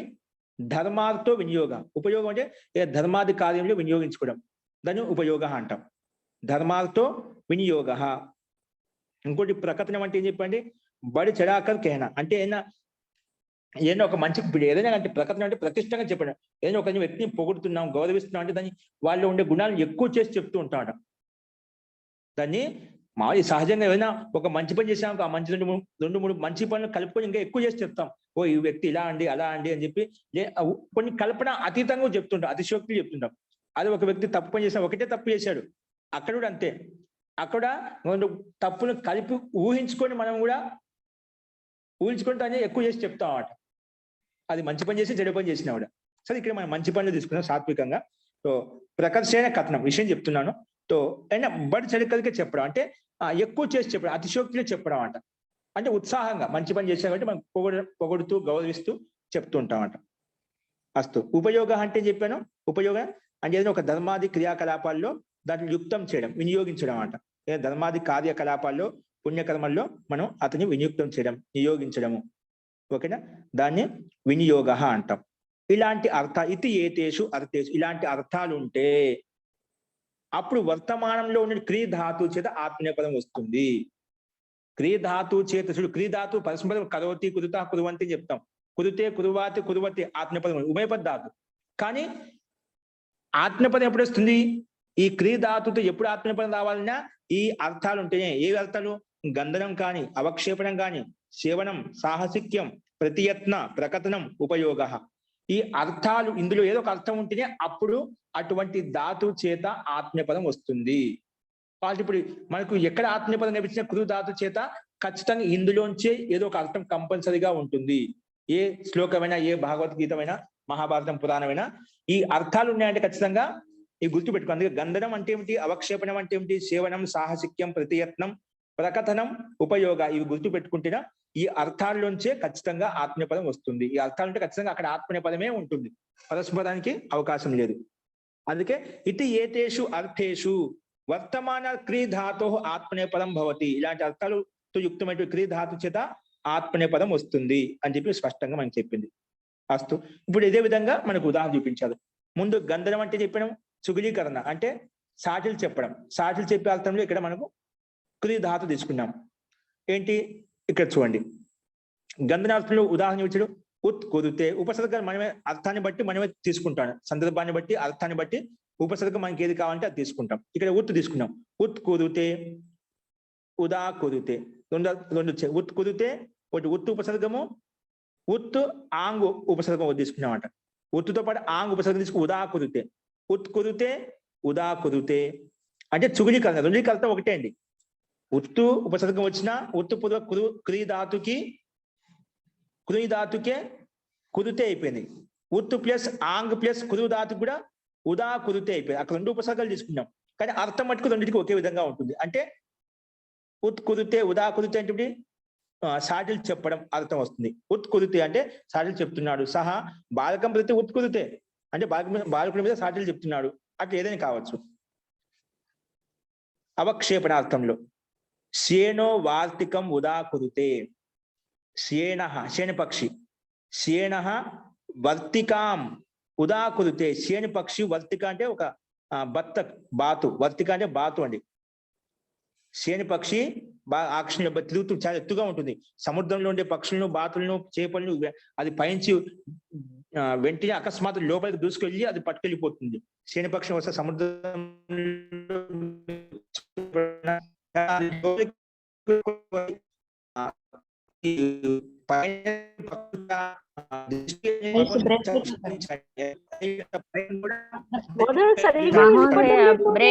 బ్రేక్ అవుతుంది సరిగ్గా వినపట్లేదు.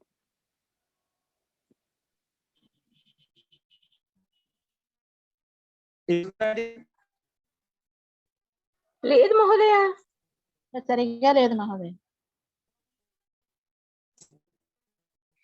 బాగా వచ్చిందా? ఇప్పుడు కొంచెం పర్వాలేదు. హలో,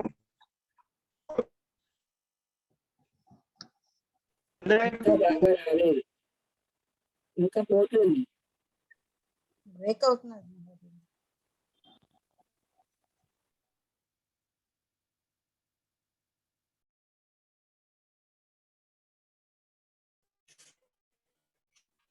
ఇప్పుడు వస్తుంది.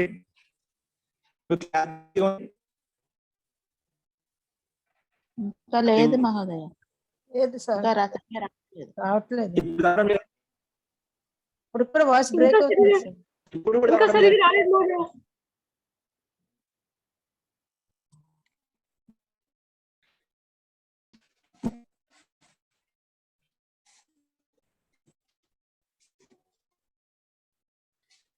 వస్తుందా అండి? ఇంకా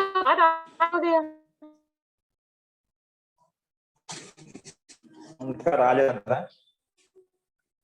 అంటే బాగా నీట్ గా రాలేదు మోదయ.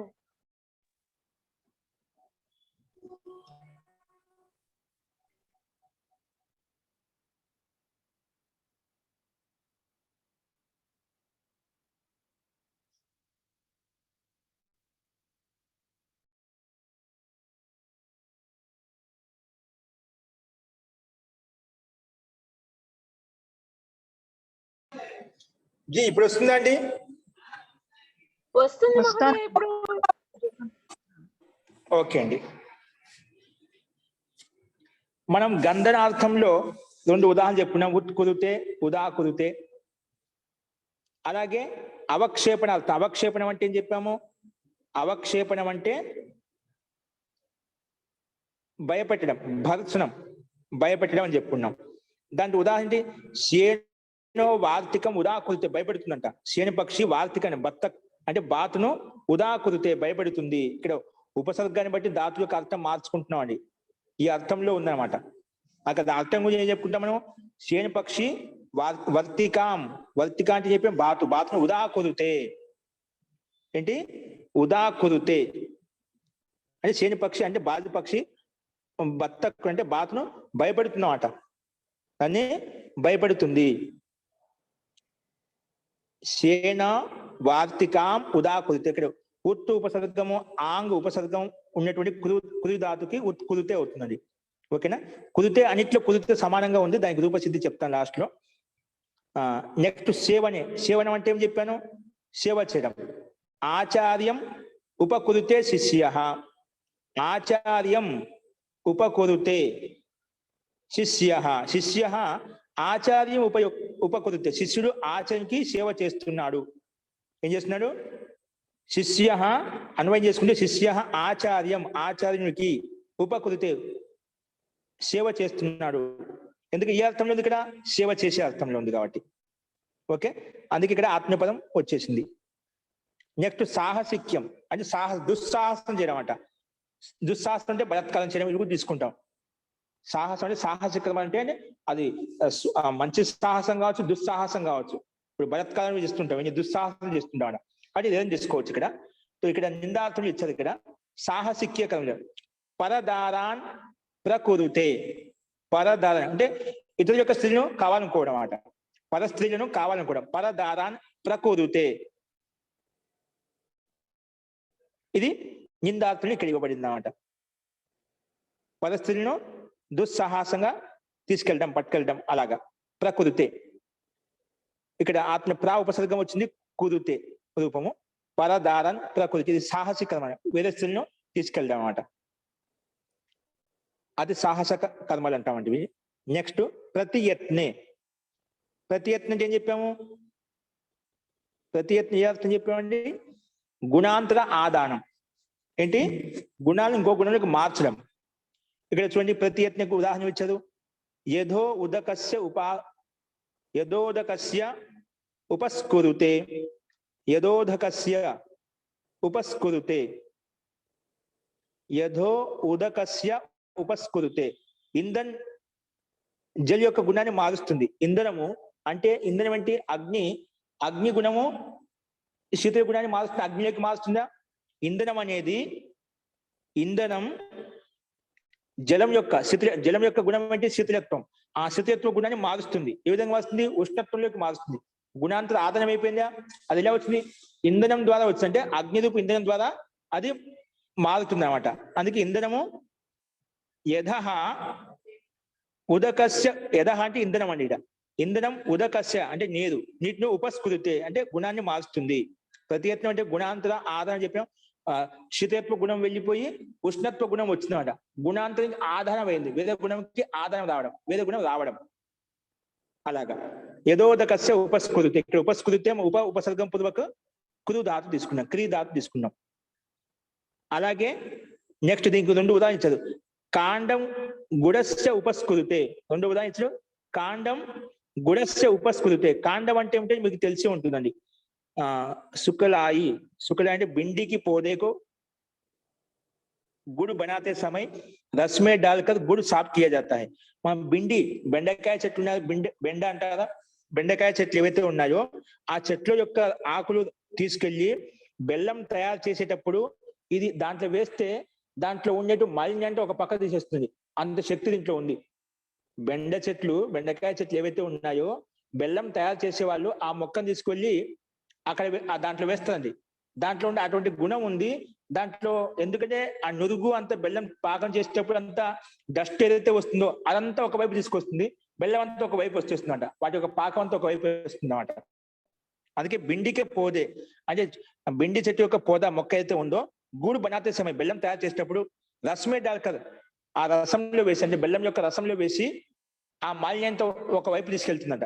బెల్లం రసంలో గూడు సాఫ్ చేయట అంటే బెల్లం శుద్ధం చేస్తారు, సాఫ్ చేస్తారు, శుద్ధి చేస్తారు అనమాట. ఏంటి ఏ దాంతో కాండం. కాండం ఏ కాండము? బెండి అంటే బెండకాయ చెట్టు యొక్క మొక్క. తో ఏం శుద్ధి చేస్తున్నారు? గుడస్య ఉపాస్కృతే. గుడం అంటే బెల్లాన్ని శుద్ధి చేస్తున్నారు. అక్కడ ఇంధనము గుణ, ఇక్కడ గుణం మార్చేసిందా? ఇక్కడ గుణ ఆధారం జరిగిందన్నమాట. గుణకో బల్తాయి అంటే అశుద్ధి, గూడులో అశుద్ధి గుణాన్ని తీసేసి శుద్ధ గుణాన్ని తీసుకొస్తుంది. ఏది? ఈ ఇంధనం అంటే ఈ బెండకాయ చెట్టు అనేది, మొక్క అనేది బెల్లంలో ఉండే అశుద్ధి గుణాన్ని తీసివేసి శుద్ధ గుణాన్ని తీసుకొస్తుంది. అశుద్ధిని అంతా పక్క తీసివేసి శుద్ధ గుణాన్ని తీసుకొస్తుంది. ఆ శక్తి సామర్థ్యం ఆ మొక్కలో ఉందన్నమాట. అందుకే గుణాంతర ఆధారం చెప్పుకున్నాం. ఇక్కడ ఇందులో ఉదాహరణ కింద ఇచ్చారనమాట. నెక్స్ట్ ప్రకథనం, బాగా చెప్పడం, ప్రకృష్టంగా చెప్పడం. జనాపవాదాన్ ప్రకురుతే గాథా.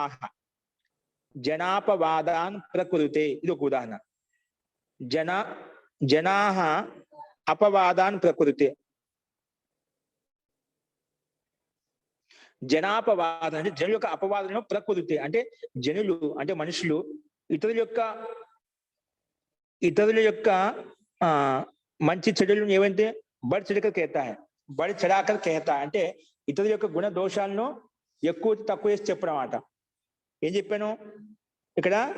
ప్రకర్షణ అంటే అది మంచి కావచ్చు చెడు కావచ్చు అని చెప్పామట. అంటే ఒక మంచి పని చేసినా దాన్ని మనం ఎక్కువ చేసి చెప్తాము, అతిశయోక్తులు చెప్తాము. అదే ఒక చెడ్డ పని చేసినా దానికి ఇంకో 2-3 కలుపుకొని దాన్ని నిందాస్తులను నిందించి చెప్తాం అనమాట. అది ఇక్కడ చెప్పాను. ఇక్కడ జనుల యొక్క అపవాదాలను ప్రకురుతే అంటే ప్రకృష్టంగా చెప్పడం అంట. మంచి చేస్తే మంచి చెప్పడం, చెడు చేస్తే చెడు చెప్పడం అంట. ఇప్పుడు ఏ రకం చేస్తే ఆ రకంగా. ఓకేనా? ఇప్పుడు ఉత్తరప్రదేశ్ లో సంభావన అఖిలేష్ యాదవ్కి ఉందని చెప్పి ఆయన ఇంతవరకు బయట తీసుకురాలేదు. ఇప్పుడు గెలిచాడు కాబట్టి రకరకాలుగా ఆయన అఖిలేష్ యాదవ్ తీసుకొస్తున్నారు.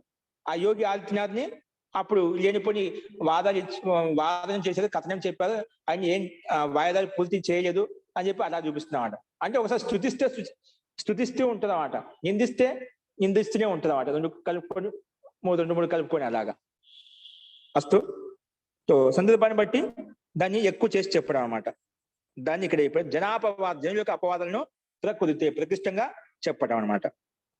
నెక్స్ట్ గాథాహ ప్రకృతి. గాథాహ అంటే కథలు, రామాయణ కథ కావచ్చు, మహాభారతం కథ కావచ్చు, పురాణాలు కావచ్చు, సత్యనారాయణ వ్రతం కావచ్చు, ఈయన కథలు చెప్తుంటాం కదా. అలా గాథాహ ప్రకృతి. గాథలను అంటే కథలను బాగా చెప్తున్నామట. గాథాహ ప్రకృతి కథలను బాగా మంచిగా ప్రకృష్టంగా చెప్తున్నామట. నెక్స్ట్ శతం ప్రకృతి. ఏంటండి? శతం ప్రకృతే.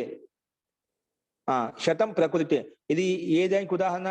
లాస్ట్ ధర్మ వినియోగ ఉపయోగం అంటే ధర్మ కార్యంలో మంచి పనులు ఒక 100 రూపాయలు దానం చేశాయండి. శతం ప్రకృతి 100 రూపాయ ధర్మ కార్యమే లగాతా హై. 100 రూపాయలు ధార్మిక పనిలో ఉపయోగించడం అంట. 100 రూపాయలు శక్తి సామర్థ్యాన్ని బట్టి, యథాశక్తిని బట్టి 100 రూపాయలు, 1000 రూపాయలు, 1,00,000 రూపాయలు, 10 లక్షల యథాశక్తి ధార్మిక అనుష్ఠానంలో ఉపయోగించడం దాన్నే వినియోగ అంటాం, దాన్ని ఉపయోగ అంటాం. ఇది ధార్మికమైన అనుష్ఠానంలో. కాబట్టి ఇక్కడ శతం ప్రకృతే 100 రూపాయలు ధార్మిక కార్యంలో ఉపయోగిస్తున్నాడు. సహస్రం ప్రకృతే 1,000 రూపాయలు వినియోగిస్తున్నాడు. అన్నిటిలో కురు ధాతు కామన్ గా ఉంది, కాకపోతే ఉపసర్గాలు భిన్నంగా మారాయి. ఒక్కొక్కటి ఒక్కొక్క ఉపసర్గం వచ్చేసి ఆ ధాతు యొక్క అర్థాన్ని, ఇది అర్థం మనం ఏ అర్థాలు చెప్పుకున్నా అర్థానుగుణంగా ఆ ఉపసర్గం తీసుకుని మనం ఈ రూపసిద్ధి తయారు చేశాం.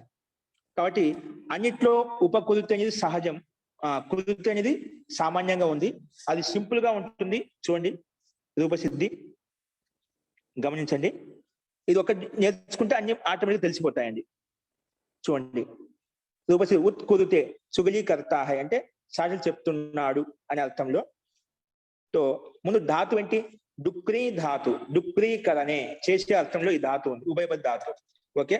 తో రాగానే ధాతుకు భూవాదయో ధాతవ ప్రకారంగా ధాతు సంజ్ఞని పేరు పెట్టుకుంటాము. ధాతు సంజ్ఞని పేరు పెట్టిన వెంటనే ఆది ఇంటుడవ, ఆది డు ఉంది కాబట్టి ఆది ఈ టూడు ఉంటే వెంటనే ఆది ఇంటుడవ వచ్చేసి దాని లక్షణాలు కనిపిస్తే అయిపోయి అసుతం వచ్చి ఇత్తని పేరు పెట్టేసింది. అంతిమ యాకి అలంత్యం వచ్చేసి ఇత్తని పేరు పెట్టేసింది. తర్వాత ఇత్తని పేరు పెట్టగానే తస్య లోప అదృష్టం లోప చేశాము, కురువు మిగిలింది. కురువు మిగిలిన వెంటనే ధాతో అధికారానికి వెళ్ళాము. ఇదం అధికార సూత్రం. అస్మి అధికారం ఏముంది? ఇది లట్ లకారంలో వర్తమానే లట్ లకారం, వర్తమాన కాలం చెప్పడం లట్ లకారం వచ్చిందన్నమాట. అందుకే కురు లట్. లట్ స్థానంలో లట్ కర్మ లోపం చేశాం. ఇల్లు లకారం పొల్లు మిగిలి టకారానికి హలంత్యం, లకారంలో ఉండే అకారానికి ఉపదేశే అజను నాసిక ఇత్ అని పెట్టిన తస్యలోప ఆదర్శనం లోప చేశాం. అప్పుడు ఇల్లు లకారం పొల్లు మిగిలింది. ఈ లకార స్థానంలో ప్రత్యయం రావాలి. ఈ లకారం ఏ అర్థంలో వస్తుంది? కర్తార్థంలో. లహ కర్మ చేసే భావే చాకర్మకేభ్య లకారం అనేది కర్తార్థంలో వచ్చిందన్నమాట. అంటే లకార స్థానంలో కర్తార్థం చెప్పడం ప్రత్యయం తెచ్చుకో. ఎందుకంటే ఉత్కురితే చాలా చెప్తున్నాడు, ఎవరు కర్తనే కదా ఇక్కడ, అది కర్తార్థం లకారం వచ్చింది. సో ఆ కర్తార్థం లకారాలు వచ్చాయి. ఎన్ని లకారాలు వచ్చాయి? ప్రత్యయాలు వచ్చాయి. కర్తార్థంలో లకారం వచ్చింది. ఆ లకార స్థానంలోకి వెళ్ళి ప్రత్యయం తెచ్చుకుంటే మనకు లస్యాధికారంలోకి వెళ్తే 18 ప్రత్యయాలు వచ్చాయి కర్తం చెప్పడం కోసం. ఆ 18 ప్రత్యయాల నుంచి ఏం తెచ్చుకోవాలి? పరస్పరం తెచ్చుకోవాలా, ఆత్మపదం తెచ్చుకోవాలా? మొత్తం వచ్చాయి. ముందు 18 వచ్చాయి. 18 2 భాగాలు చేసుకున్నాం, పరస్పర పదం, ఆత్మపదం. అవి ఏం తెచ్చుకోవాలి? అప్పుడు మన ప్రతిసూత్రం వచ్చి చెప్తుంది. గంధనార్థంలో వచ్చినటువంటి కురు ధాతు ఉంటే గనా అటువంటి ధాతు చేత ఆత్మపదం వస్తుంది. ఇప్పుడు చుగిలి చేస్తున్నాడు అని చెప్తున్నాం, గంధనార్థంలో ఉంది అంటే సాటిలు చెప్పే అర్థం. సాటిలు చెప్పే అర్థంలో ఉంటే ఖచ్చితంగా ఆత్మపదమే అవుతుంది అని చెప్పిన, అందుకే ఆ సూత్రం చెప్పింది కాబట్టి ఆ సూత్రం ప్రకారంగా ఇక్కడ ఆత్మపదం వస్తుంది. ఆత్మపదం వచ్చింది, అందుకే ఆత్మపదం తెలుసుకుంటాము. లక్ష్యాన్ని బట్టి మనకు ఏకవచనంలో ఉంది కాబట్టి. తో కురు తా లాస్ట్ స్థానంలో వచ్చింది, తా వచ్చింది అన్నమాట. ఓకేనా? తా వచ్చిన తర్వాత ఊత్తు ఉపసర్గం మళ్ళీ కలుపుకోవచ్చండి, మన తర్వాత కలుపుకోవచ్చు. కురు తా వచ్చింది అన్నమాట. ఇక కలిపాడు, ముందే కలిపాడు, తీసుకోవచ్చు. అర్థాన్ని బట్టి మనం ఏ ఉపసర్గం కావాలి అది తీసుకుంటాం. అది ప్రయోగాన్ని బట్టి మీకు అర్థం అవుతుంది. తర్వాత ప్రయోగాన్ని బట్టి అస్తు కురు తా. ఇప్పుడు ఈ ధాతు ఏ గణంలో? ధాతు తనాది గణంలో ఉందంట. ఈ ధాతు ఏ గణంలో ఉంది? తనాది గణంలో ఉంది కాబట్టి తనాది గణంలో ఉంటే తనాది క్రీభ్య ఉహు. తనాది గణంలో ఉండే ధాతు పక్కన ఎప్పుడు సార్వధాతుక ప్రత్యయం పక్కన వచ్చినా వెంటనే తనాది క్రీభ్య ఉహు. సార్వధాతుక ప్రత్యయం పక్కన ఉంటే అయిపోయా, ఊ ప్రత్యయం వస్తుంది. తనాది గణంలో ఉండే ధాతు పక్కన ఊ ప్రత్యయం వస్తుంది. కానీ చూడండి, ఇక్కడ కనిపిస్తుంది తన ఆది ఏషం, కింద సైడ్ చూడండి. తన ఆది ఏషం తే తనాదయ, తనాదయశ్చ క్రీశ్చ, తనాది క్రీయ తేభ్య తనాది క్రీభ్య. అర్థం చూడండి. తనాదిభ్యో ధాతుభ్య క్రీశ్చ ఉహు ప్రత్యయో భవతి. ఎప్పుడు? కర్తృవాచిని సార్వధాతుకే పరత. కర్తార్థంలో వచ్చిన సార్వధాతుక ప్రత్యయం పక్కన ఉండాలి. ఇక్కడ మనం లకారి అర్థంలో వచ్చింది చెప్పాము, కర్తరి అర్థంలో వచ్చిందన్నమాట. సో కర్తార్థంలో వచ్చినప్పుడు ఆ కర్తలే ప్రత్యయం వచ్చింది, ఆత్మ తా ప్రత్యయం వచ్చింది. ఆ తా ప్రత్యయం ఏంటి? తింగసిత్ సార్వధాతుకం ప్రకారంగా దానికి సార్వధాతుకం పేరు పెడతామంట. సో తింగసిత్ సార్వధాతుకం ప్రకారంగా సార్వధాతుకము ప్లస్ కర్తార్థంలో వచ్చిందన్నమాట. అందుకే కర్తృవాచిని సార్వధాతుకే పరత తనాది గణం తనాదిభ్యో ధాతుభ్య క్రీశ్చ ఊహు ప్రత్యయో భవతి. ఊహు ప్రత్యయం వస్తుంది. అంటే ఈ క్రూ ధాతువు అనేది తనాది గణంలో లేదంటండి, తనాది గణంలో లేదు. అయినప్పటికీ కూడా తనాది గణంలో ఉండే ధాతుల పక్కన ఊ వస్తుంది. లేకపోయినా క్రూ ధాతువు ఉన్నా కూడా క్రూ ధాతువు పక్కన ఊ ప్రత్యయం వస్తుంది. అందుకే పక్కన విశేషంగా ఇచ్చాడు. తనాది గణంలో ఈ ధాతువు ఉంటేనా తనాదిభ్య ఊహు అని చెప్పేవాళ్ళం. తనాది గణంలో ఈ ధాతు లేదంట, లేదు కాబట్టి పక్కన ఇచ్చాడు. తనాది గణంలోని ధాతులు కూడా ఊ వస్తుంది, అదేవిధంగా క్రూ ధాతు కూడా ఊ వస్తుంది అని పక్కన ఇవ్వాల్సి వచ్చిందన్నమాట. తనాది గణంలో ఈ ధాతు లేదు కాబట్టి ఈ ధాతులో కూడా ఊ చేసుకోవడం మహర్షి పాణికి ఇష్టం అంటే ఇక్కడ లోకంలో ఉండే శబ్దాన్ని సాధింపజేయడం కోసం. అందుకే పక్కన ఇచ్చాడండి. తనాది గణంలో ఈ ధాతు లేదు, అందుకే పక్కన విడిగా చెప్పాడు. తనాదిభ్యో ధాతుభ్య క్రీశ్చ. క్రూ పక్కన పడింది కదా, ఈ ధాతు చేత కూడా లేకపోయినా కూడా ఈ ధాతులు కూడా ఊ ప్రత్యయం ఇష్టము, రూపసిద్ధి కోసము, లక్ష్య సిద్ధి కోసము. అందుకే ఊ ప్రత్యయం వచ్చింది. ఓకేనా? ఈ సూత్రం ప్రకారంగా ఊ విడిగా పడింది, ఆ విడిగా ఉన్నటువంటి ధాతు ఇక్కడ మనకు ఇచ్చిన ధాతు కాబట్టి ఊ ప్రత్యయం వచ్చింది. కాబట్టి ఏమొస్తుంది? స్లైడ్ మార్చండి. తో క్రూ ఊ తా, క్రూ ఊ తా మధ్యలో వచ్చిందంటే ఇప్పుడు షప్ ఏ విధంగా మధ్యలో వస్తుందో షప్కి అపవాదం అండి ఇది. షప్ ప్రత్యయానికి అపవాదం అంటే క్రూ ధాతు తా ప్రత్యయానికి ఆత్మీయపదం వచ్చే తా ప్రత్యయానికి మధ్యలో వికరణ ప్రత్యయం ఊ వచ్చిందన్నమాట. అందుకే క్రూ ఊ తా. ఇప్పుడు గుణం అవుతుంది. క్రూ ధాతు కదా, సార్వధాతుక ఆర్ధధాతుకయోహు. ఇది ఊ అనేది సార్వధాతుక ప్రత్యయమా ఆర్ధధాతుక ప్రత్యయమా? ఊ ప్రత్యయం వచ్చింది, ఊ వికరణ ప్రత్యయం వచ్చింది. ఇది సార్వధాతుకమా ఆర్ధధాతుకమా?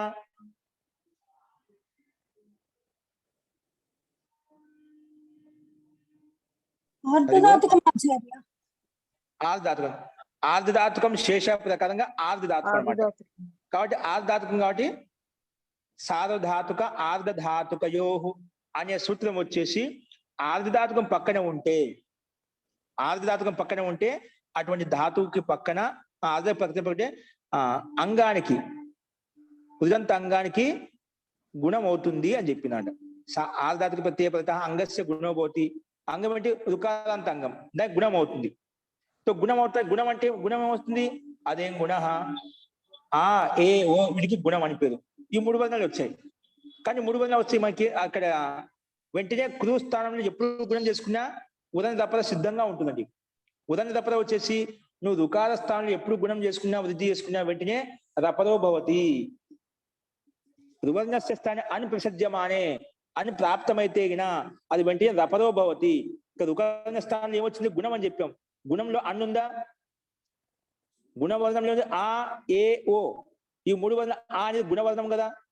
ఆ గుణం ప్రసిద్ధమైతేనా రువర్ణ స్థానే అని ప్రసిద్ధమానే అంటే అన్ని ప్రత్యాహారంలో ఉన్నటువంటి వర్ణం ప్రాప్తమైతే గినా, అన్ని ప్రత్యాహారంలో వర్ణం ఏంటి? గుణంలో ఉండే అకారం.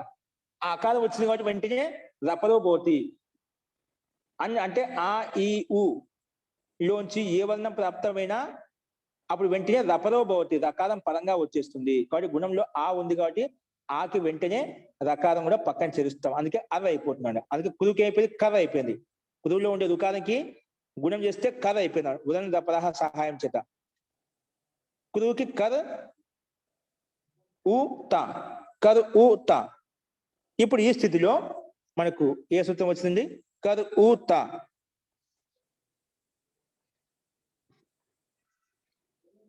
కర్ ఉ తా. ఇక్కడ చూడండి స్లైడ్ మీద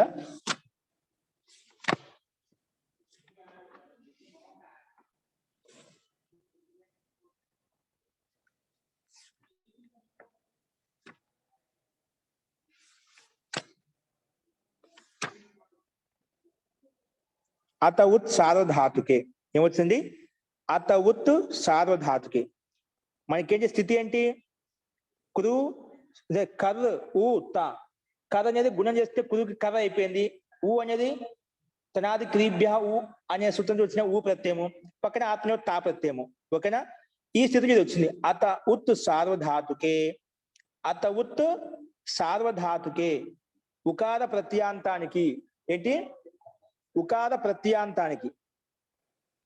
ఇక్కడ ఉకార ప్రత్యాంతం మీద కర్ ఊ వచ్చింది కదా. ఊ అనే ఉకార ప్రత్యయం ఊ ఉంది కదా. ఉకారాంత ప్రత్యయానికి అంటే కరోతేర్ అకారస్య స్థానే ఉకార ఆదేశో భవతి. కింగితి సార్వధాతుకే పదతః. ఉకారాంత ప్రత్యయస్య అంటే ఉకారాంత ప్రత్యయానికి అంటే ఉకార ప్రత్యయం అంటే క్రియ అంగంలో ఉండే అకార స్థానంలో అది చెప్పారు. ఉకారాంత ప్రత్యయానికి అంటే కరోతేర్ అకారస్య అని అర్థం. కరోతిలో ఉండే అకారానికి. అది ఇక్కడ ఏముంది? కుదువుకి ఏం చేసాము? కథ చేసాం కదా. కథలో ఆ ఉందా? గుణం చేసినప్పుడు కథ వచ్చింది. కథలో కాలో ఆ ఉంది కదా, ఆ అకారానికి. దాన్ని అందుకే కరోతే అకారస్య చెప్పాడు. ఆ అకారానికి వస్తుంది అకారస్య స్థానే ఉకారో ఆదేశో భవతి. ఉకారం వస్తుంది ఎప్పుడు? కింగితి సార్వధాతుకే పదతః. కింగితి సార్వధాతుక ప్రత్యయం పక్కన ఉంటే, కింగితి సార్వధాతుక ప్రత్యయం పక్కన ఉంటేనా ఇక్కడ ఉంది కదా మనకు సార్వధాతుక ప్రత్యయము. ఉకారాంత అంగం ఉండాలి, ఉంది మనకు. కరు ఊ ఉకారాంత అంగమే. ఆ ఉకారాంత అంగం కరోతిలో ఉండే ఆకారానికి కాలో ఉండే ఆకి ఉకారం వస్తుందంట. కాలో ఉండే ఆకి ఉకారం వస్తుంది. ఆ ఉకారం వస్తే కు అయిపోయింది. కు పక్కన రేపం కురు అయిపోయింది. కురు రేపం హలంతానికి పక్కన ఊ ప్రత్యయానికి ఊ ఉంది కలిపితే కురు అయిపోయింది.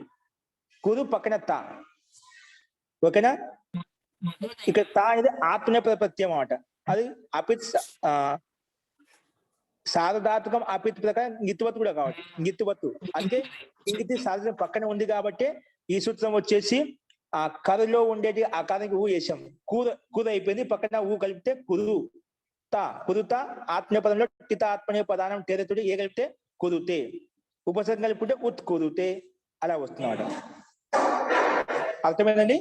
ఉత్ కురుతే. ఈ రకంగా మనకు రూపసిద్ధి సిద్ధిస్తుంది.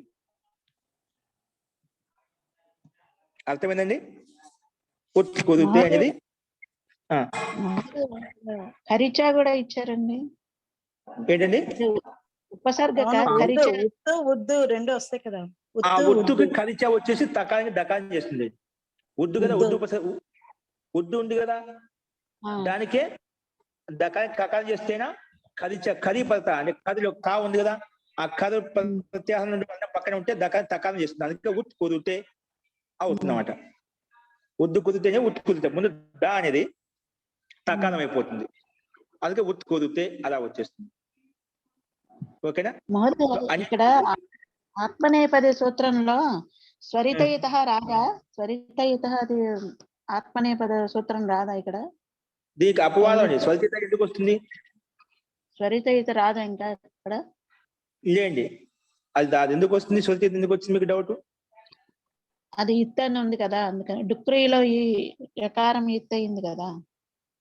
ఓ అలా అంటున్నదా? అందుకే అది సామాన్యంగా ప్రాప్తం అవుతుంది కాబట్టి ఈ సూత్రం వచ్చి విశేషంగా నియమం చెప్పిందన్నమాట. సామాన్యంగా ప్రాప్తం అవుతుంది. సామాన్యంగా ఆ సూత్రం ప్రకారంగా సామాన్య కుదిరితే కురువాతే కురువతే అని చెప్పి ఆత్మపదం అవుతుంది. స్వల్పిత కర్తవ్య క్రియ ఫలే.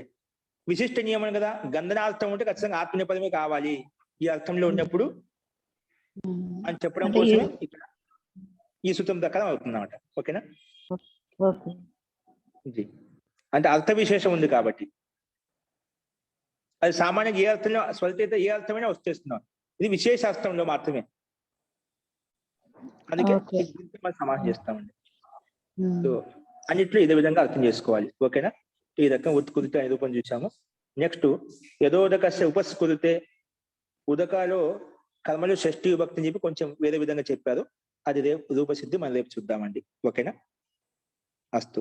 ఇందులో ఇప్పుడు చెప్పిన వాళ్ళకు ఏదైనా సందేహం ఉందా? ఈ రకంగా ఉత్ కుదిరితే అనేది రూపసిద్ధి సింపుల్ గా ఉంటుంది. మనకు అత ఉత్ సార్వధాతుకి ఒకటి ఏ రకంగా వచ్చిందో గమనించాలి. మిగిలిన తనాది క్రీమ్ బ్యావు అనేది వికరణ ప్రత్యయము. సో ముఖ్యంగా అత ఉత్ సార్వధాతుకి ముఖ్యంగా వచ్చిన సూత్రము. అది అర్థం చేసుకుంటే మిగిలిన ప్రక్రియ అంతా మనకు అర్థమవుతుంది. ఈ రకంగా ఉత్ కుదిరితే శబ్దం ఎలా తయారైంది ఇది చూసాము. అన్నిట్లో ఇదే ఉంది. ఉత్తిలో ఉపసర్గం మార్చుకుంటాం. ఉపసర్గం అంటే అర్థంలో మార్పు వస్తుంది. ఆ అర్థాలు ఏంటో మనం చూసాం ఇప్పుడు. ఓకే, అవి గుర్తుపెట్టుకుని దాన్ని బట్టి ఎక్కడని చెప్పి మనకు అర్థం వస్తుంది. వస్తు. ఈ రకంగా మనం ఈ సూత్రం యొక్క ఉదాహరణ మనం చూసామండి. సో నెక్స్ట్ రేపు చూద్దామండి. మంత్రపాఠ.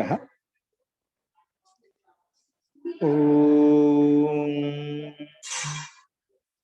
సర్వే భవంతు సుఖినః, సర్వే సంతు నిరామయాః, సర్వే భద్రాణి పశ్యంతు, మా కశ్చిద్ దుఃఖభాగ్ భవేత్. ఓం శాంతి శాంతి శాంతి.